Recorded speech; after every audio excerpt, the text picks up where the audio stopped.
산돈이 커진 거예요, 서울이. 이 도박 용어 자꾸 정치에서 나오는 거 부적절합니다만 뭐 걸라고 요구한 건 김우겸 의원이 먼저였죠. 야당 지도부의 TF 카드 상황이 좀 달라졌어요. 김우겸 의원 일개만의 의혹 제기가 아니게 된 거죠. 윤의 콜과 한의 대응. 제목 재밌네요. 윤의 콜과 한의 대응. 자, 민주당 최고위원들 이야기 들어보시죠.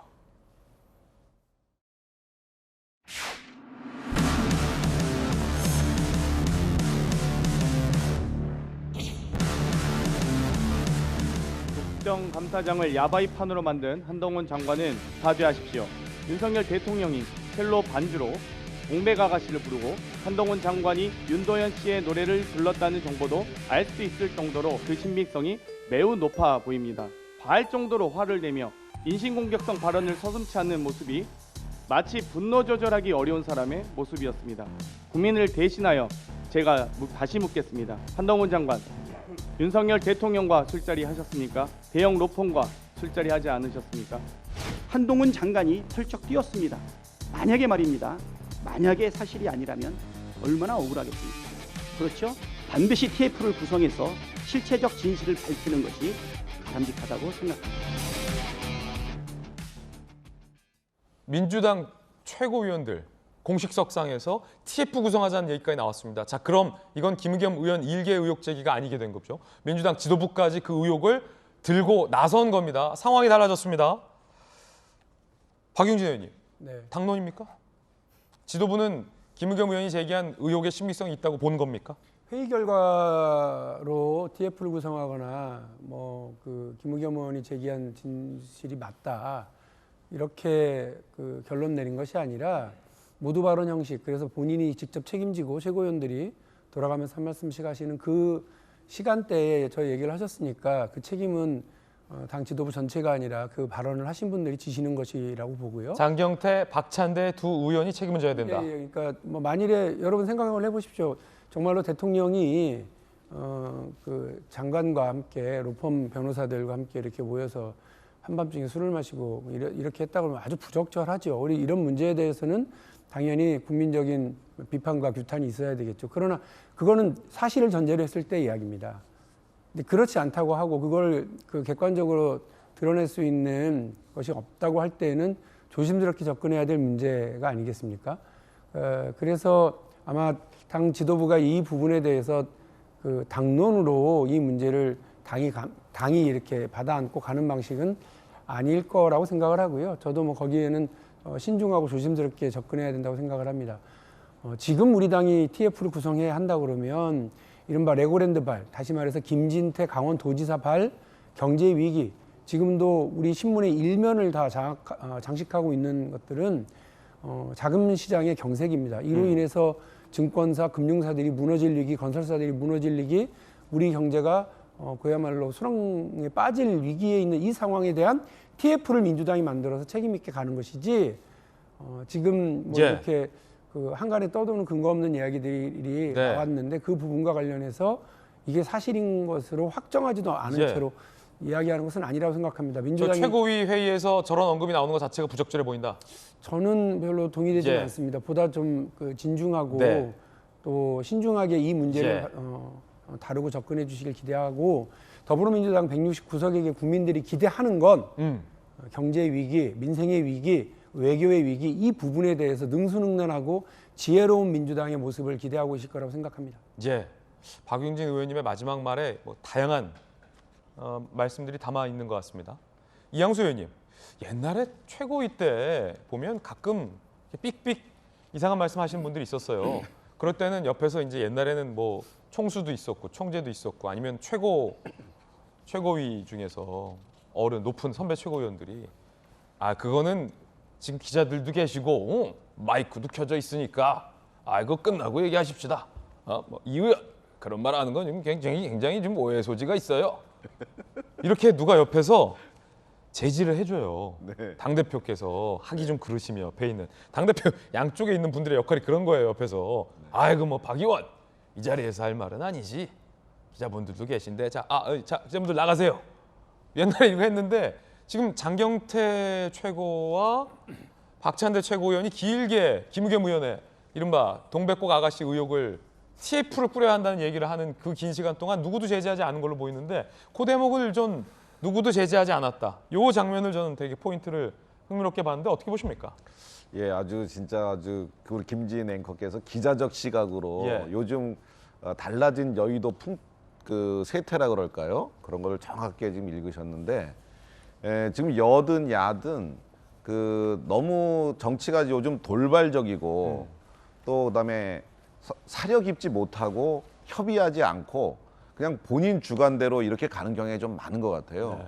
요즘 뭐 미디어라든가 SNS라든가 이런 게 많이 발달하다 보니까 튀어야 산다라고 하는 뭐 이런 것들도 좀 있고 그러다 보니까 튄 사람들이 성공하는 시대가 되다 보니까 정치적으로요.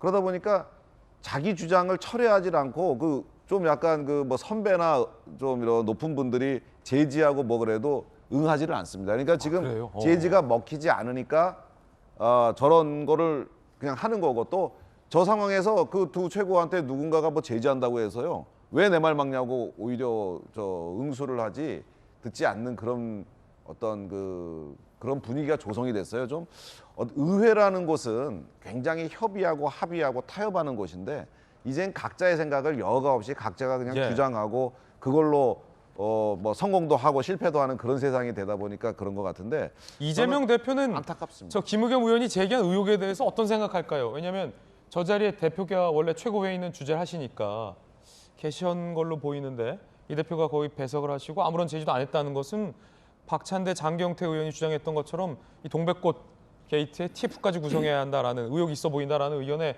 묵인을 하시는 겁니까? 동조를 하시는 겁니까? 뭐 어떻게 볼 수 있나요? 이제 거기에 더해서 아까 제가 말씀드린 그런 거에 더해서 이제 이재명 당대표가 거기 계시다 보니까 이재명 당대표는 본인이 편을 들어주니까 오히려 좀 기분 좋게 생각할 수도 있는 거예요. 이 상황을. 알 수는 없지만 예, 알 수는 없죠. 그렇지만 이재명 당대표가 용인을 하니까 이제 저분들이 또 어떻게 보면 이재명 당대표한테 충성을 다하는 그런 모습일 수도 있거든요. 예. 예, 그런데 이런 것들이 저는 그 민주당을 점점 더 수렁으로 빠지게 되는 거 네. 아닌가 하는 그런 생각이 듭니다. 지금 이재명 그 후보가 저 대선에서 떨어지고 나서 원래는 자중하고 자애하고 이제 그런 상황이 되기를 다 기대했는데 갑자기 당대표를 나가죠. 그리고 국회의원도 나가고요. 이런 것이 혹시 이거 뭐 방탄하려고 하는 거 아니야? 이제 이런 그 의혹들을 제기했었는데 그때 그런 거 아니라 그랬는데 지금 벌어지는 거 보면은 이거 예. 밀려오는 그 수사라든가 이런 거를 방탄하려고 국회의원 된 거 아니냐, 당대표 된 거 아니냐 이런 생각을 지울 수가 없는데 이 민주당 국회의원들은 지금 제가 보기에는 이재명 대표의 인질이 됐어요. 지금 이재명 대표가 나중에 뭐 혹시 뭐 안 좋은 일이 생기면 그거는 이재명 대표 개인이 아니고 지금 대표 신분이기 때문에 민주당 전체에 영향을 끼칩니다. 지금 계속해서 이재명 대표를 예. 이렇게 보호하려고 하다가 자칫 잘못하면은 민주당 간판 내릴 수도 있다는 사실을 명심하고 민주당 의원들은 진실을 향해서 달려가야 됩니다. 한동훈 의혹, 윤석열 대통령의 이 술집 의혹 TF까지 만들어야 된다라는 민주당 최고위원들, 두 최고위원들의 발언 들어보셨습니다. 여러분들 어떻게 생각하십니까? 박윤중 의원님. 예, 그래서 제가 지금 어제 있었던 발언인데요. 어제 최고위원회의 결과를 의원들에게 통보해주는 문자를 제가 확인을 다시 해봤는데 최고위원 회의의 결과죠. 예. 김진태발 금융위기 사태 긴급 진상조사단을 설치하겠다 이거고요. 그다음에 소상공인위원회 활동보고했고 예. 시도당 복당심사 결과. 그러니까 그 내용에는 지금 우리 아까 두 분의 최고위원이 말씀하셨던 뭐 TF 구성이라든지 이런 내용은 없었고 제가 말씀드린 것처럼 그냥 본인의 모두 발언을 예. 통해서 의견을 제시한 수준이다. 네. 이런 정도라는 걸 말씀을 네. 드리고요. 이준석 당대표 사태 때 우리 이양수 의원님이 저렇게 곤란해하시더니 지금은 저렇게 우리 당 최고위원회 지도부를 이렇게 걱정해 주시는 걸 보니까 참 뭐 격세지감입니다. 지금은 박용진 의원님 좀 곤란해 보이시는데요. 아닙니까? 열심히 하겠습니다. 네. 그런데 저는 좀 걱정스럽게 보는 겁니다. 이걸. 비판하기 위해서가 아니라 걱정하는 마음에서. 제가 이제 언론학을 공부했잖아요. 김수현 교수님. 보세요. 한 매체와 유튜브 매체와 민주당의 그것도 청와대 대변인까지 지냈던 의원이 협업을 했다고 했습니다. 그 협업을 해서 국회의원과 한 매체가 특정 성향을 지닌 매체가 협업을 해서 만들어낸 의혹입니다. 그런데 그 의혹의 결정적인 증거가 된 증거는 아무것도 확인하지 않았습니다. 술집조차 특정하지 못했습니다. 그런 의혹을 국회의원이 국감장에 와서 사실인 양 주장해댔습니다. 그러고 나서 이 의혹이 사그러지거나 자성이 있는 게 아니라 이 의혹을 민주당 공당, 제1공당의 최고위 회의에서 버젓이 미디어를 통해서 두 분이 노출을 시키고 TF까지 해야 된다고 말합니다. 이거는 의혹이 있고 근거가 있어서 문제를 제기하는 게 아니라 어쩌면 아예 애초에 가짜 의혹을 만들고 이거를 끊임없이 유포하고 재생산하고 마치 사실인 양 퍼뜨리는 거 아닙니까? 그런 부작용이 나온다면 이건 누구의 책임입니까? 여야를 떠나서. 민주당도 같이 공동 책임을 질 수밖에 없는 건데 저는 얼마 전에 이제 김의겸 의원이 이 방송 이 자리에서 사리분별을 못한다라는 조금은 과격한 말을 했는데 저는 이제 보면 사리분별을 안 하시는 것 같아요. 왜 그렇게 생각을 하냐면 이 애당초 팩트에는 관심이 없으신 것 같아요. 우리가 항상 좀 의문스러웠던 게 중앙 언론사에서 그렇게 오랫동안 나름 에이스라고 말해지는 기자였는데 예. 어떻게 이렇게 간단한 팩트 체크도 없이 허황된 이야기들을 할까에 대해서 되게 의문이었는데 저는 팩트 체크를 일부러 안 하신다는 생각이 들어요. 왜냐하면 팩트 체크를 하게 되면 이 사실들이 허위라는 것이 드러났을 때 한동훈 장관을 공격할 수 있는 거리가 없어지거든요. 그렇기 때문에 애당초 팩트에는 별 관심이 없고 이 정도의 의혹을 이야기할 수 있는 자리죠. 왜냐하면 국회의원은 면책특권이 있으니까. 옛날에 기자였을 때는 팩트 체크 제대로 안 하면 보도가 안 됐는데 지금은 면책특권이라는 거를 등에 업고 의혹 정도의 수준의 이야기를 할 수 있단 말이죠. 그런데 그 의혹이라는 것 자체도 사실 증거가 거의 없다고 보는 것이 맞고 특히나 어느 장소였는지도 특정을 할 수가 없는 것이고 그리고 그 매체라는 것도 사실 언론이라는 시민 언론이라는 타이틀을 자기들이 사용하긴 하지만 언론이라고 볼 수 없거든요. 아무런 제재도 받지 않는 곳이기 때문에 이렇게 부정확하고 본인이 기자였다면 만약에 후배 기자가 이런 의혹을 들고 와서 보고했을 때 뭐라고 했을까 생각이 들거든요. 저는 어쩌면 김의겸 의원이 전혀 사실관계에는 관심이 없다는 생각이 들고 한 가지만 좀 말씀드리고 싶은 게 저는 독도 생각이 났어요. 독도는 원래 우리 땅이죠. 우리가 증명해야 될 이유가 전혀 없는 역사적으로 우리 땅이었습니다. 그런데 일본에서 계속 이걸 독도가 자기네 땅이라고 우기기 시작합니다. 그렇게 되면 무슨 문제가 발생하냐면 이걸 국제사법재판소에 가져가서 판단을 받아보자는 얘기를 하게 돼요. 그러니까 애당초 판단이 필요 없었던 문제를 마치 판단을 해야 되는 문제로 바꿔버리게 되는 겁니다. 한동훈 장관이 그런 곳에 간 적이 없고 저는 사실이 아니고 사실 무근인데 이걸 TF를 만들고 사실을 확인하자 이렇게 되는 순간부터 마치 이것을 판단받아야 되는 팩트를 확인해서 판단을 받아야 되는 문제로 이렇게 호도해버리게 되거든요. 저는 그런 의도가 다분히 깔려있는 문제 제기가 아니었나 싶은 생각이 듭니다. 예, 자 김수영 교수님의 어떤 개인적인 의견이다라는 말씀 드리겠습니다.